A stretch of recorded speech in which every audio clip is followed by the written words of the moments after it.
I'm Father Bill Leese. I'm a Holy Cross priest, and I serve as the Vice President for Mission Engagement and Church Affairs here at the university. In the name of our university president, Father John Jenkins, it is a pleasure to welcome Archbishop Warda and to thank all of you for your attendance here this afternoon. Notre Dame aspires to be a truly great and truly global Catholic university. In order to do so, Notre Dame is and must be attentive to the joys and the hopes, the anxieties of contemporary men and women throughout the world. Furthermore, our membership in the church requires that we afford special concern for followers of Christ in every nation. To that end, we must never turn a blind eye toward the wounds of the body of Christ, especially where our brothers and sisters are persecuted for their faith. These commitments make Notre Dame so very proud of the Under Caesar Sword Global Research Project, which investigates how Christian communities respond when their religious freedom is severely violated. I am grateful to the Under Caesar Sword team, ably led by Professor Dan Philpott, and to the Center for Ethics and Culture, which houses the initiative.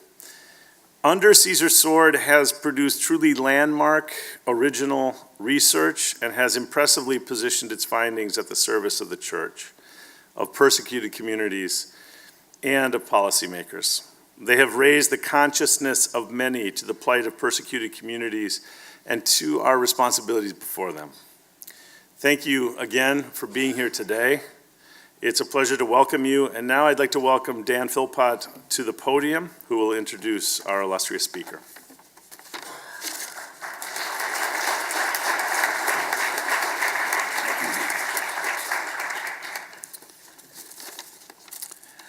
Ladies and gentlemen, good afternoon. It is my great honor to welcome to Notre Dame His Excellency Archbishop Bashar Warda of the Chaldean Catholic Church of Erbil, Iraq. Archbishop Warda has been a leading voice for the persecuted Christians of northern Iraq, most recently under the terror-filled reign of the Islamic State. In this light, it is particularly an honor for the Under Caesar Sword Project to host Archbishop Warda. Under Caesar Sword is a project based here at Notre Dame, where it is under the umbrella of the Center for Ethics and Culture, and works in full partnership with the Religious Freedom Institute in Washington, D.C., where Archbishop Warda is headed tomorrow. In fact, to his credit, he just drove here from Steubenville, Ohio today, so all the more impressive, and reasons why we're grateful to have him here. The Under Caesar Sword is an effort to research and communicate how Christians around the world respond to religious persecution and ultimately to be in solidarity with them. The project has hosted a major international conference in Rome, produced a video documentary, created curricula for schools, churches, and parishes, is now putting on its second online course, has created an interactive website, and is about to publish a volume of essays by world-class scholars of Christianity with Cambridge University Press. Archbishop Warda exemplifies what the project is about. As de facto chief administrator for the welfare of both the displaced Christians of Mosul and Nineveh Plain, as well as the pastoral leader of his existing archdiocese, his work over the past 4 years has included oversight over food, housing, education, and pastoral care for nearly 20,000 threatened Christian families. Since the ISIS invasion of Mosul and Nineveh in 2014, the Archbishop has emerged as a global spokesperson for the remaining Christians of Iraq. He regularly appears in broadcasts and interviews in major news outlets throughout the world. Behind this work is a lifetime of accomplishment. As an accomplished educator, the Archbishop is the author of several books and numerous articles. He presently teaches multiple courses at Babel Theological Seminary in Erbil and was the founder of several Catholic schools in Baghdad. In 2011, he was the founder of the Mar Kardok School in Erbil, which received its International Baccalaureate accreditation in 2015. In 2012, he initiated the founding plan for the Catholic University in Erbil, which held its inaugural opening in November 2015. We thank the Center for Ethics and Culture for sponsoring, promoting, and organizing Archbishop Warda's talk, especially Margaret Cabanis, Ken Hellenius, Carter Sneed and Patrick Deneen. We are also grateful to our co-sponsors, including the Keough School for Global Affairs, the McGrath Institute for Church Life, and the Center for Civil and Human Rights for co-sponsoring it. Let us give a warm welcome to Archbishop Bashar Warda.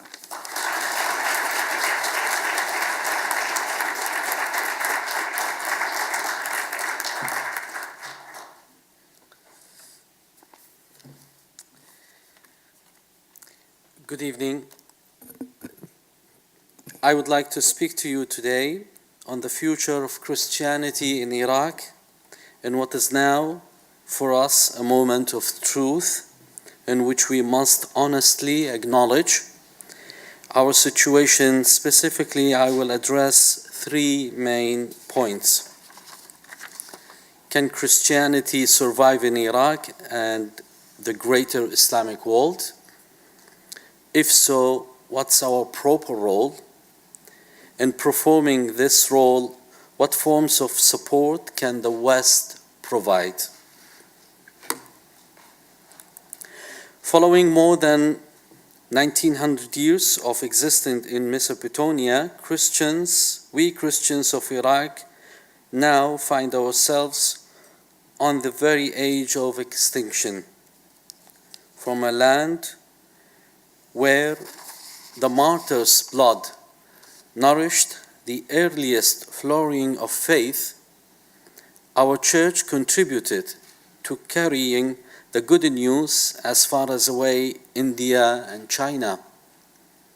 Our Christian ancestors shared with Muslims, Arabs, a deep tradition of thought and philosophy, and engaged with them in a dialogue respectfully since the 8th century AD. The Arabic Golden Age, historian Philip Jenkins has noted, was built on scholars from the Church of the East.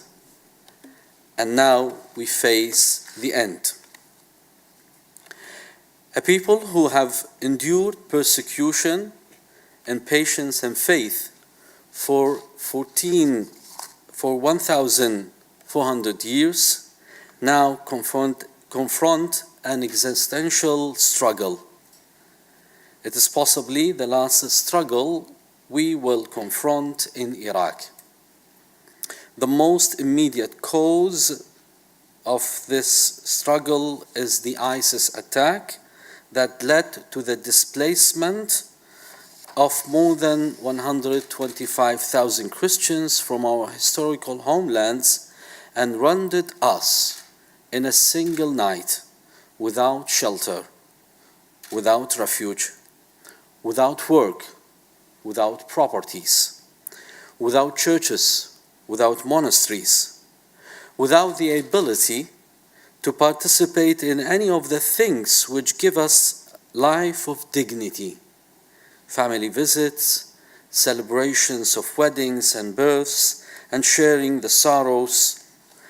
Our tormentors confiscated our present while also seeking to wipe out our history and destroy our future.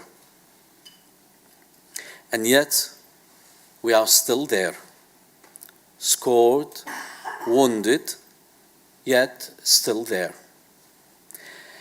Having survived thus far to this point of near finality, we have been granted a position of clarity and courage that we have perhaps lacked or avoided up to until this day.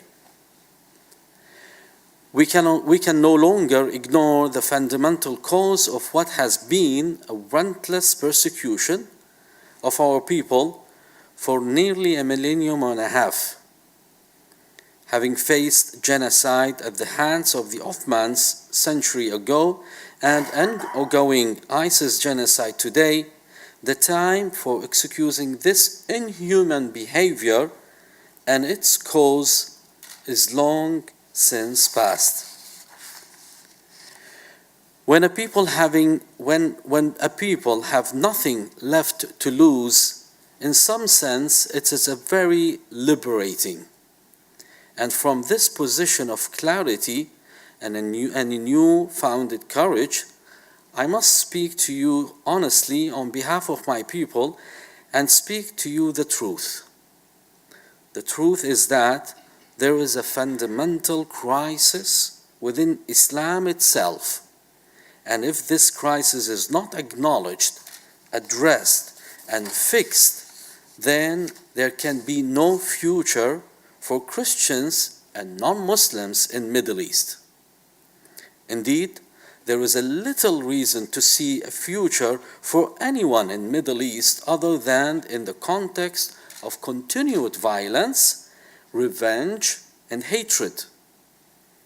And as we have seen too many times, this violence seeks to overtake us all and destroy vulnerable innocent life wherever it can find them. As a frequent visitor to United States and Europe, I understand and appreciate the difficulty of this subject.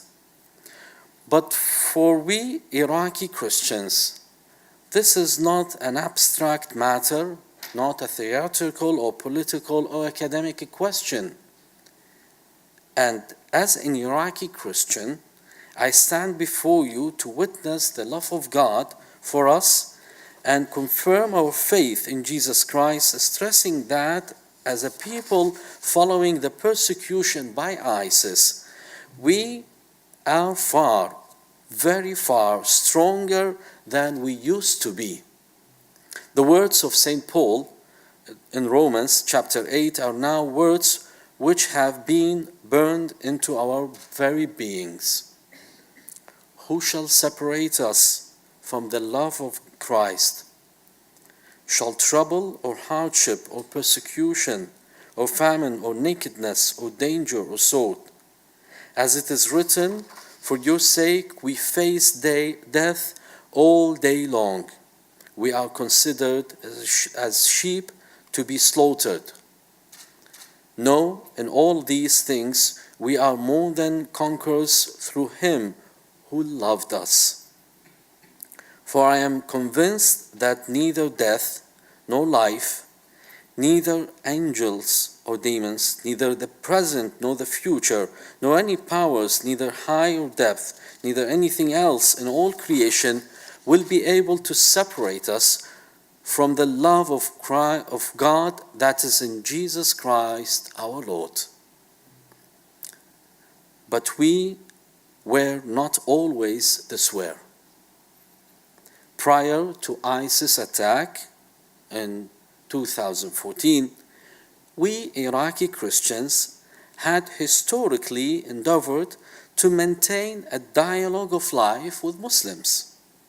In this dialogue, we refrained from speaking honestly and truthfully to our oppressors in order to simply survive and live quietly. We would not openly face a long history of violence and murder inflicted upon us. We did not push back against the constantly recurring periods of extremism that inflicted such a pain and violence against the innocent, both Muslims and Christians alike. But following the horror of ISIS, there is nothing left for us now but to speak plainly, stating there is a crisis of violence in Islam, and for the sake of humanity, including the followers of Islam themselves, it must be addressed openly and honestly.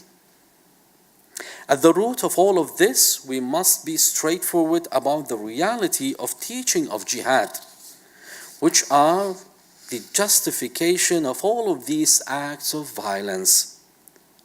Apologists for the history of the last 1,400 years of oppression against Christians will point to the various periods of Muslims' tolerance regarding Christians as a possible and desired alternative to the other periods of violence and persecution. One cannot deny that such periods of relative tolerance have existed. And yet, all such periods of tolerance have been a one-way experience in which the Islamic rulers decide according to their own judgment whether the Christians and other non-Muslims are to be tolerated in their beliefs or not. It is never and has never ever been a question of equality.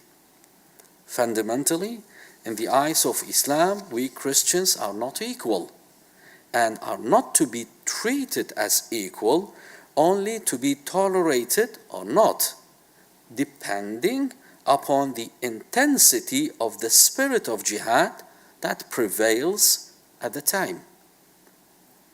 Such is the cycle of history that has occurred in the Middle East over the past 1,400 years, and with each successive cycle, the number of Christians has decreased until we have reached the point which exists in Iraq today, the point of extinction.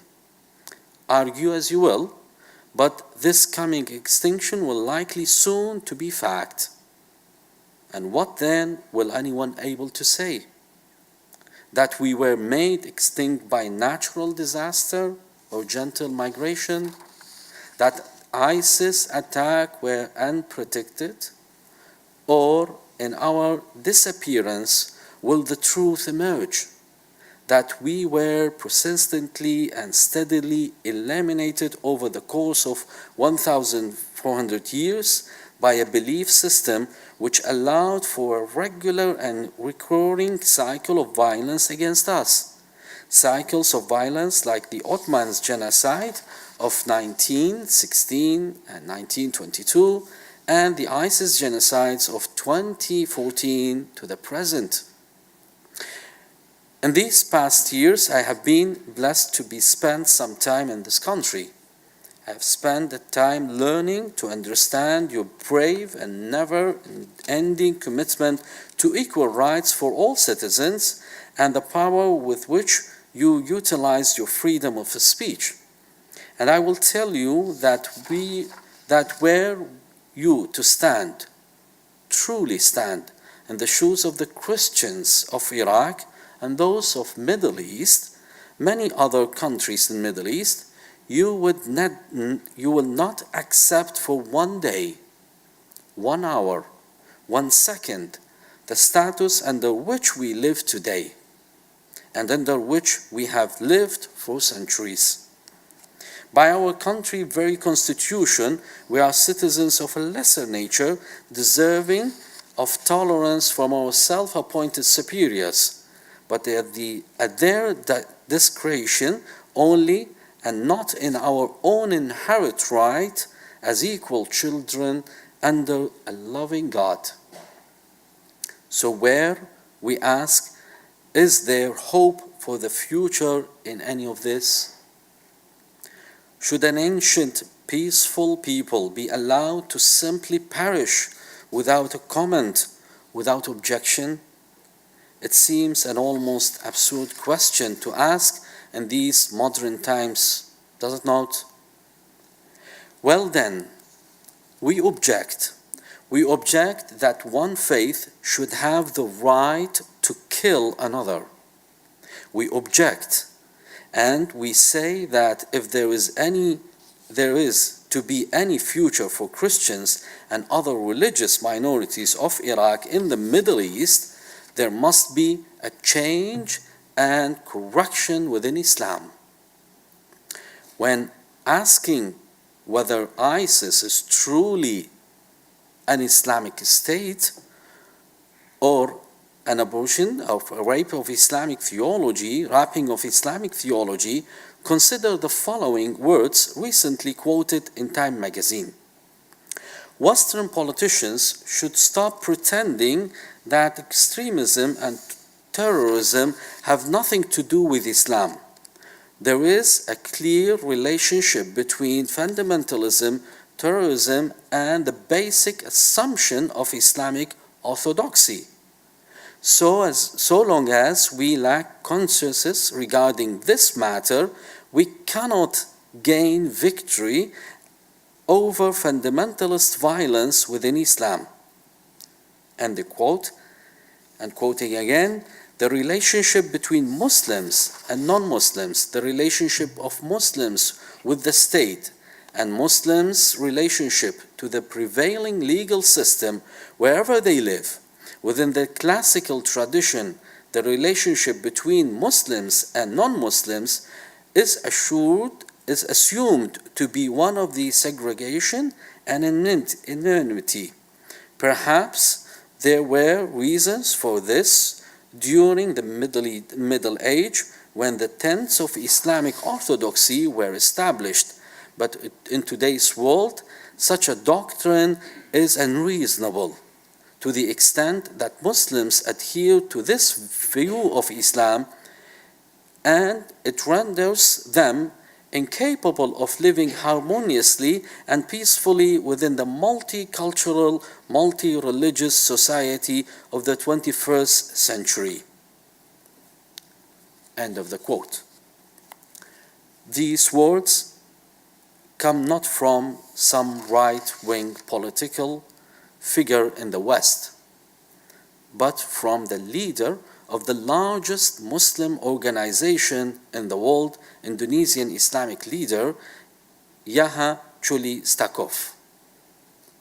At the present, these sentiments may be more fully developed among Muslims in Asia than in the Middle East, but post-ISIS, we now hear similar things from Muslims in Iraq. Clearly, ISIS has shocked the conscience of the world and has shocked the conscience of the Islamic majority world as well. The question now is whether or not Islam will continue a political trajectory in which Sharia is the basis for civil law and nearly every aspect of life, or whether a more secular, tolerant movement will develop, and what it's like to live under a system in which the faith upon which every law is based defines you as an infidel, or at best a second, even third-class citizen. Too often, it has been for religious minorities in Iraq, like it is with ISIS, and even when it is not, it has always been a slow squeezing of our community. In fact, an academic study by my fellow Chaldean Bishop Bawe Soro shows that at no time since Iraq's conquest by Islam has the Christian percentage of the population grown. Some years it has decreased slightly, other years more sharply. But the demographic trend for the past 1,400 years has always been unmistakably downward. Secular observers in the West make two major mistakes in considering Islam. Either they consider it religious in the Christian post-papal state sense, which is to say somehow removed from the politics, or they view it through the lens of the mid-20th century, where more secular government held sway in the Middle East and did fairly well in holding political Islam at bay. But those largely secular government, including those of Hussein, Gaddafi, Mubarak, etc., are gone now. Please do not misinterpret me in this to mean that these governments were without serious problems in their treatment of the people. No, they were really bad and evil. But in their place now is something that is clearly worse, chaos and violence for all. And just beneath its surface flows the constant current of political Islam. And so now, in the Middle East, we have moved from fear to terror to horror. And what's next? One common misunderstanding that I wish to address with you in all of this The idea that the defeat of Daesh or ISIS means the defeat of this ideology of structured persecution and discrimination against non-Muslims. This is very far from the truth. In fact, while the physical fighting force of Daesh may have been defeated in a military sense, the idea of the re-establishment of the Caliphate has been firmly implemented in many minds throughout the Muslim world. And with this idea of the Caliphate, there comes all the formal historical structures of international inequality and discrimination against non-Muslims. I speak here not only of Iraq, where we see leaders now in other countries in the Middle East who are clearly acting in a way which is constant with the re-establishment of the Caliphate. How will you in this West react to this? My question to you is not rhetorical. The religious minorities of Middle East want to know the answer to this question. Will you continue to condemn this never-ending structural persecution against us? When the next wave of violence begins to hit us, will anyone on your campus here hold demonstrations and carry signs that says, "We are all Christians"? And yes, I do say the next wave of violence, for this is simply the natural result of a ruling system that preaches inequality and justifies persecution. The math of this equation is not complicated. One group is taught that they are superior and legally entitled to treat others as inferior human beings on the sole base of their faith and religious practices. This teaching inevitably leads to violence against the inferiors who refuse to change their faith. And there you have it, the history of Christians and other minorities in the Middle East for the last 1,400 years. In considering this, I hope that the Catholic Church experience may be of some use to Muslims grappling with this issue. After all, just a century and a half ago, we had the Papal States and a much more politically oriented Christianity in places. But we developed away from that, getting back to the roots of our faith before Constantine and embracing again the Christ's words, "My kingdom is not of this world." Second, what would be the proper role of Christians? Fundamentally, this change must come about as a conscious work of the Muslim world itself. We see the small beginnings, perhaps, in this recognition in Egypt, in Jordan, in Asia, even in Saudi Arabia. Certainly much remains to be seen as to whether there is an actual sincerity in this. But we Christians should not remain passive and simply pray for the best.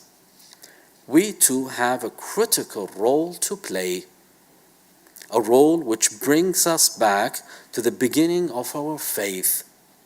Ours now is a missionary role, to give daily witness to the teaching of Christ, to show the truth of Christ, that we might provide a living example to our Muslim neighbors of a path to a world of forgiveness, of humility, of love, of peace.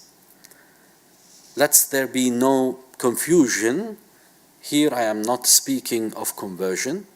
Rather, I am speaking of a fundamental truth of forgiveness which we Christians of Iraq can share, and share from a position of historically unique moral clarity.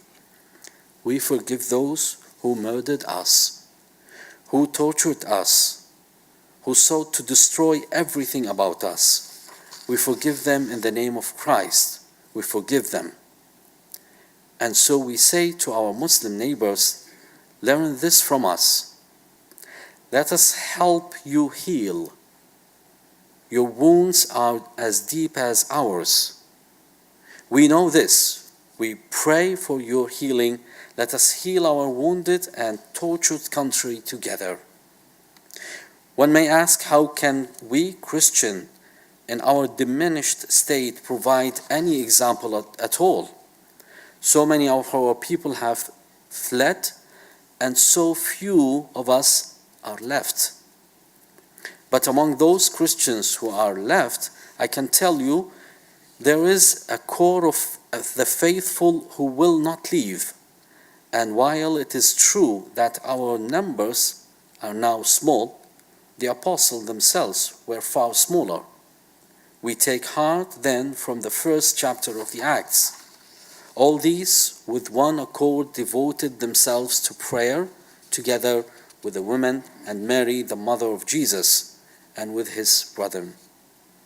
This is now our role, all of us with one accord to devote ourselves, not to exist in the shadows, waiting for the next handout of charity, hoping to be somehow passed by the next round of violence. No, we will devote ourselves as our ancestors did in the same way, in the same land nearly 2,000 years ago, when they first accepted the teaching of Christ in a world that was just as dangerous and uncertain as our present time. In performing this role, what forms of support can the West provide? As we Christians of Iraq now look to devote ourselves to a clear example of living witness to the teaching of Jesus, what forms of meaningful support can be provided to us from the West? First, there is a spiritual and moral support. Spiritually, we ask you to please pray for us and do not forget us. This solidarity with our Christian brothers and sisters around the world have sustained us these past 4 years, and we are indeed of the strength even more in these times ahead.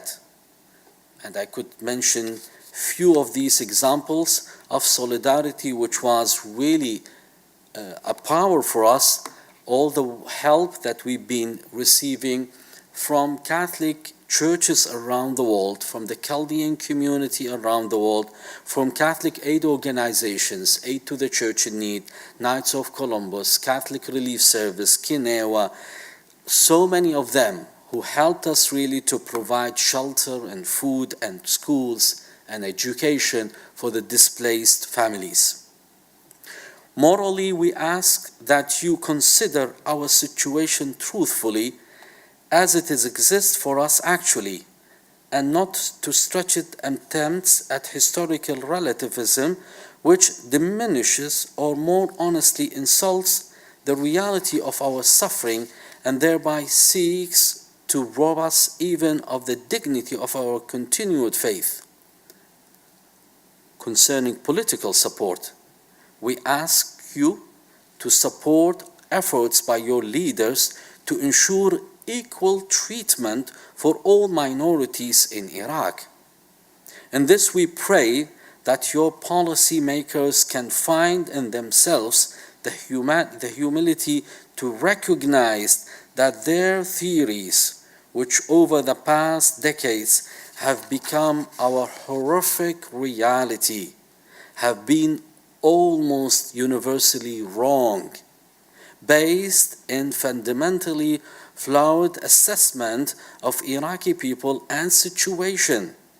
And in these mistaken policies, designed in comfort and safety from afar, argued over the media intellectual talking points, hundreds of thousands of innocent people have died. An entire country have been ripped apart and left to the jackals. This horror all began with policy, and we beg those of you who continue to have access in shaping policy of your country, the most powerful on earth, to daily remember that your policy assessments have life or death consequences. Please walk humbly and make sure that you truly understand the people on whom you are passing sentence. Finally, the West can provide material support. Here I am not speaking primarily of charitable aid, but of intellectually placed support to help us develop sustainable ways of life and income. Within Iraq, the Christian community has historically been trusted providers of education and health care. These two areas can continue to provide us with legitimate self-sustaining platforms in our fight to hold a meaningful place in Iraqi society from which we can continue to share Christ's message and display our Christian witness. We welcome and seek long-term partnership in these fields. We especially hope that the scholars assembled here, young and old, will think to come and share with us at our new Catholic University in Erbil, which we hope can become a beacon for religious freedom and tolerance in the hearts of the Middle East. Friends, we may be facing our end in the land of our ancestors. We acknowledge this. In our end, the entire world faces a moment of truth. Will a peaceful and innocent people be allowed to be persecuted and eliminated because of their faith?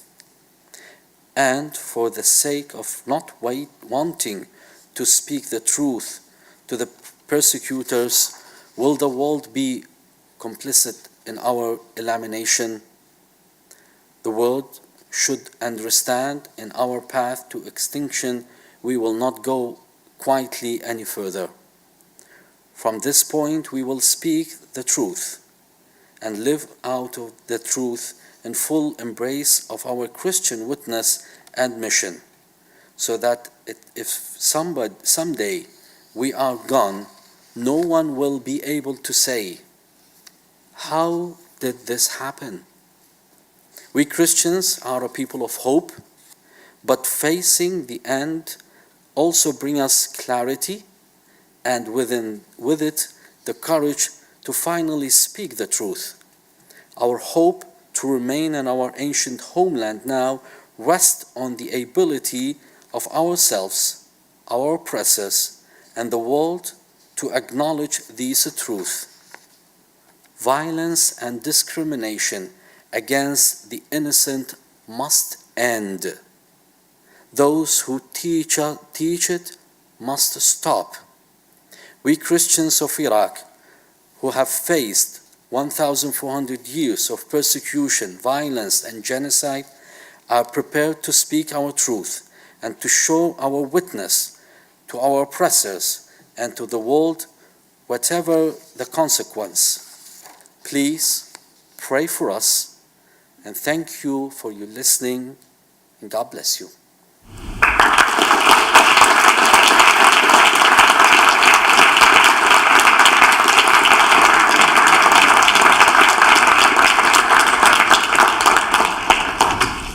Thank you so much, Archbishop Warda, for the very inspiring and captivating talk. We have about 15 or 20 minutes for questions from the audience, so we welcome this. And why don't I simply allow you to call on people as you wish. Oh, you stay up here? Yes. Okay, good. I can field the questions. So, and anybody like to pose a first question? So, yes. I'm just curious, to what extent have recent experiences promoted more closeness or cooperation with those churches not in communion with Rome, and in your case, the Assyrian Church of the East or the other Eastern communion? To what extent have the recent events promoted cooperation between churches, especially who are not in communion with Rome? Yes, very good question. Because for many years we distinguish ourselves as Catholic, Orthodox, having all of these traditions, 11 churches as you may know, all of which apostolic churches. But we have realized that our persecutors, when they come, they don't ask, are you Catholic or Orthodox? Are you Christians or not? And this have really, the bloods have really reunited us in a way that we never speak. I mean, I've never mentioned that I'm a Chaldean or a Catholic. I say Christians. And so that's the way we always present ourselves. We are Christians of Iraq in a way. And during the time of persecution, yes, the Chaldean Archdiocese of Erbil, we have opened all our churches from the first hours of persecution, of displacement. We have offered all the facilities, and no one have really asked where are we from, are you Catholic or Orthodox? And we worked, bishops, priests, sisters, together with lay people, and even forming establishing what we call a relief committee, and to continue up to date working together. So I would say yes, it's one of the blessings of being persecuted. I've been struck watching these photographs, these amazing photographs of the youth and the youthfulness of the people pictured in these churches or in this church. And what strikes me about this is that on the one hand, it tells us about the duress and challenge facing your church in Iraq.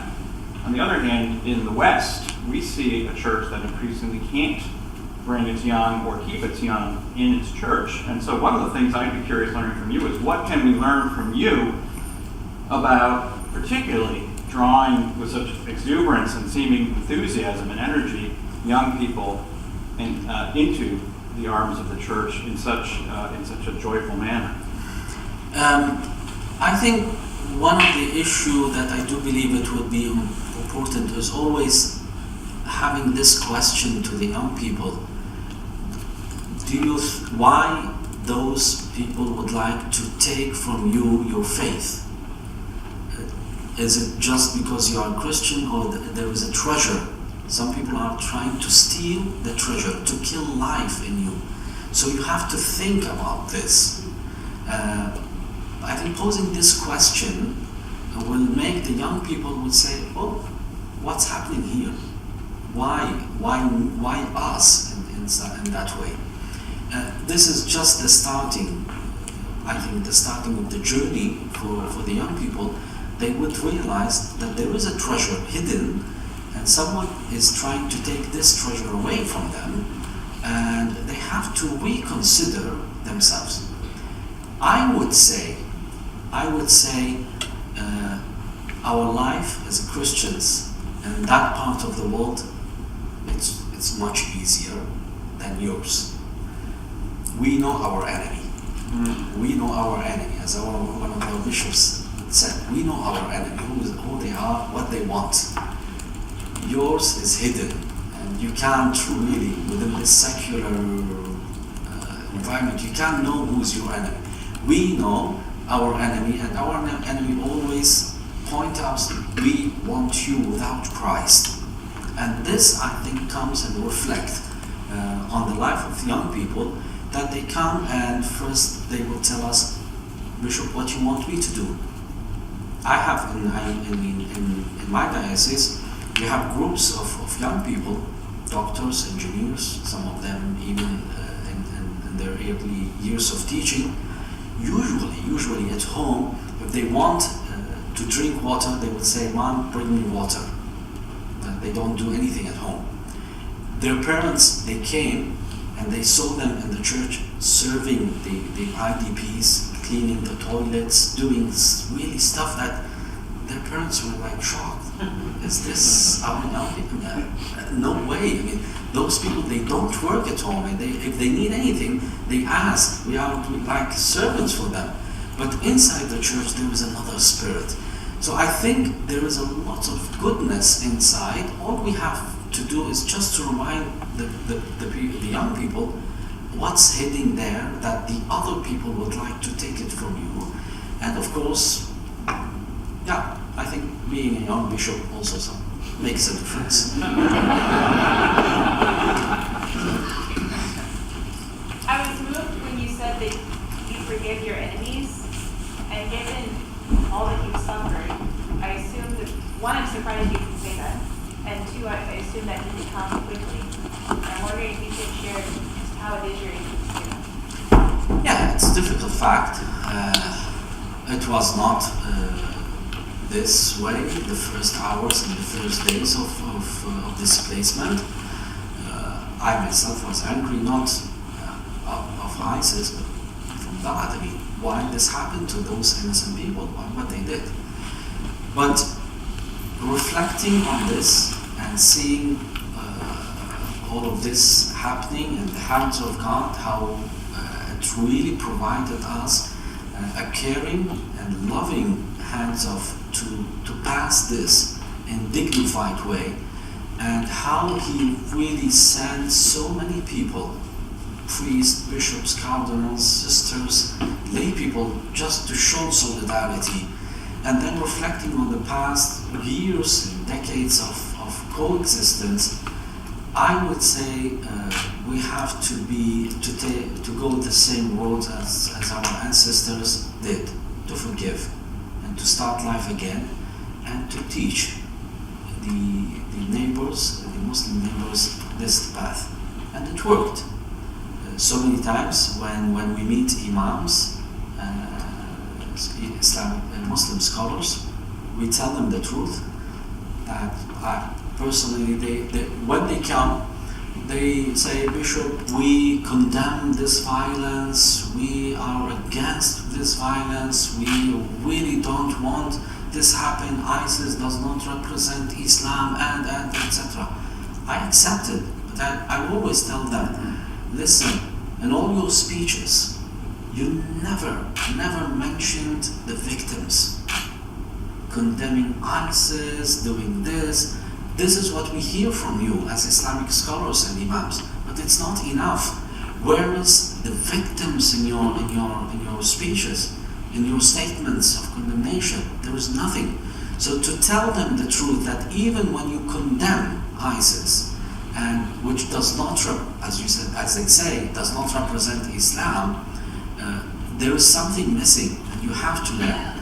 So I would tell you, there is no other way but forgiveness, to start a new life, not just for us, but also for them. It's a hard, really road. It's not easy, especially when you are really caring for so many people there and see the life and misery that they live in. Yeah, it's hard, but sometimes this is the only way that which gives life to me and to my people and also to others. Yes, in the back there. How does the Iraqi Christian experience under Saddam Hussein differ from current times? As I mentioned, in these regimes, you have to be quiet politically. Once you are quiet politically, you are safe. But as a Christian, as a priest also serving in Baghdad, I was aware that among the church parishioners, there are people from intelligence services who are reporting daily and weekly about the activities which is happening inside the churches. In 1974, so many priests, sisters were imprisoned because some of the activities which was against the Ba'ath Party and their regimes, We know a lot about the reporting, so you have just to be quiet in a sense, not to get involved in. Some people would say Christians were in a better position during these regimes. It's not now. It's once you keep quiet, education was supervised by the government. That was quite, they nationalized all the schools, they took all the Catholic schools. Sisters, Chaldean sisters, Dominican sisters have lost a lot of their schools. The Jesuits from Boston also were forced to leave the country. So in these regimes, all you have to be is quiet politically, and there is a freedom of worship. You could really practice that, but not more than this. Thank you. In these discussions with these scholars condemn ISIS and others for their not representing Islam, is it still able?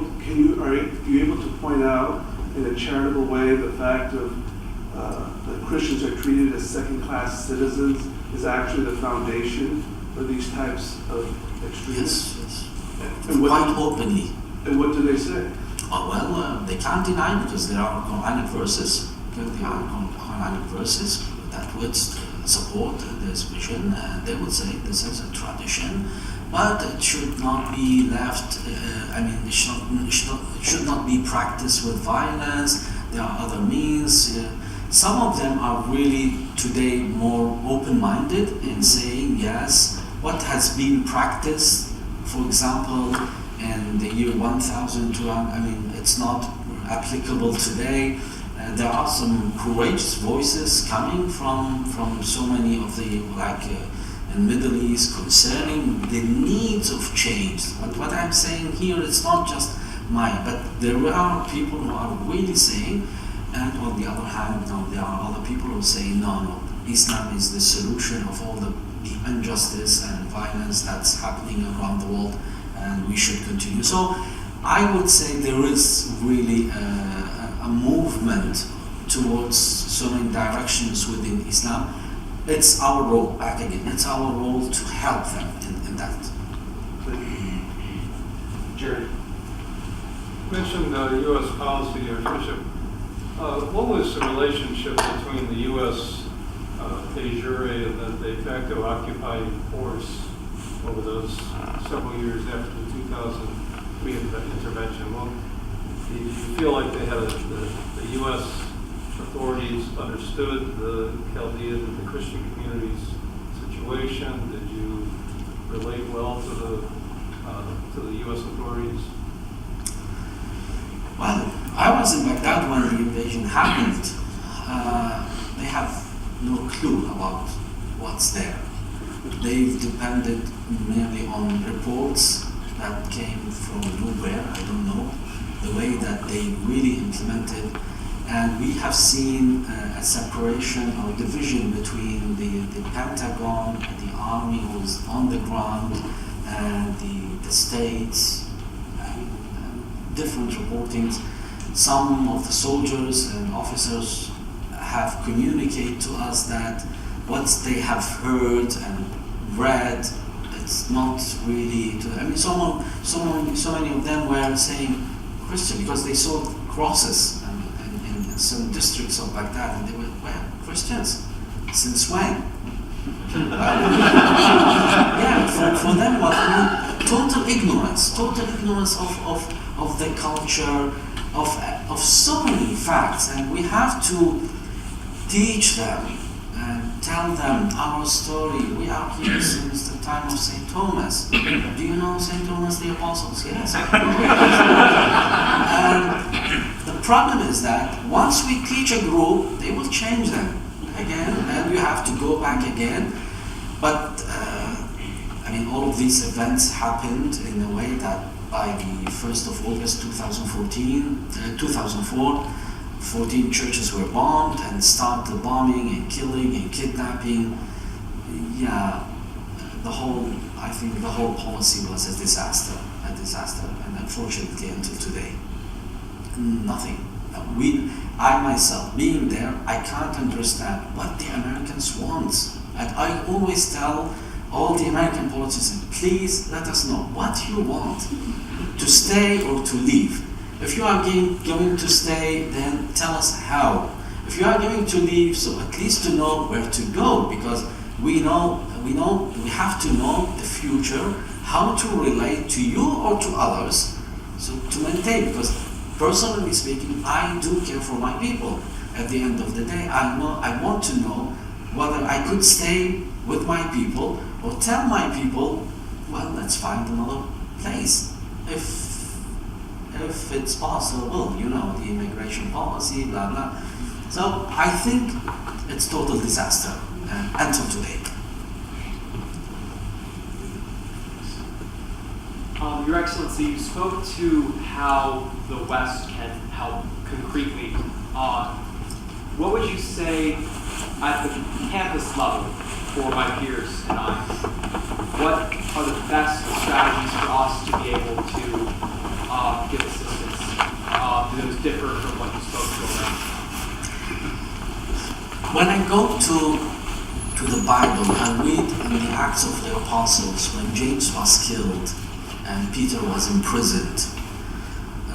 This story really has a very powerful meaning for us. For me, when I read it, I see that, well, what was the response of God towards this persecution of the church? The response was to liberate Peter and send him to a mission, wear your sandals and get your clothes and go. But wearing the sandals means mission. And to the church the whole church was gathering to pray for the persecuted apostles. So praying for us, it's important. Raising awareness about persecuted Christians. Young people could use the social media really awesome. I mean, you could send a text message about what's happening. A church was bombed. A Christian was killed. You could tell so many events around the world is happening. The Christians are the most persecuted religion today, Christianity. So you could follow all of these news and share it with others. At the campus level also, I welcome, for example, those newly graduate who, if they would like to come and share with us a month, 2, 3 months, a year also, helping us teaching the children with the sisters, for example, the Chaldean sisters, the Dominican sisters have schools, for example. They could teach also at the university level. This type of work is possible also to show solidarity, and it's not really difficult. The French young people are doing this for the last 4 years. So if the French have done it, I think the Americans could do it. I'm not pushing you, but just to tell you that those young people are brave. They come for 1 month, 2 months, 3 months. Some of them, they are there since 3. They are painting, cleaning, working, providing help, just to be with them. But I would say using the media, praying for the Christians, using the media, and spreading the news is really very powerful and helping for us. Thank you. Yes. I know that many of you are living under the Kurdish regional government right now. What is the relationship with them? Do you have full rights as a church? And also, young Christians living in that area, socially, can they get jobs? Can they function as normal citizens in that culture? Well, regional government of Kurdistan was really a safe haven for the Christians since 2003, and since 2004 when the bombing and killing and kidnapping in Baghdad, Mosul started. Most of them run to that part of the world, and they've been welcomed by the regional government of Kurdistan, provide safe haven, rebuilding their old villages, historical villages. That was really a blessing. My relationship, also our relationship with the government is quite good, and we cooperate, and they consider the church as part of the solution, not part of the problem. So we relate to each other very well and work together in many projects. Unfortunately, jobs is really one of the issues that's lacking, not just for us, but for other Kurdish young people, and the economical crisis have affected the life of so many people in that part of the world. But concerning, as you've seen, Palm Sunday we celebrated, we closed all the roads, and I mean all of these. I mean the worship is being welcomed, protected in all sense.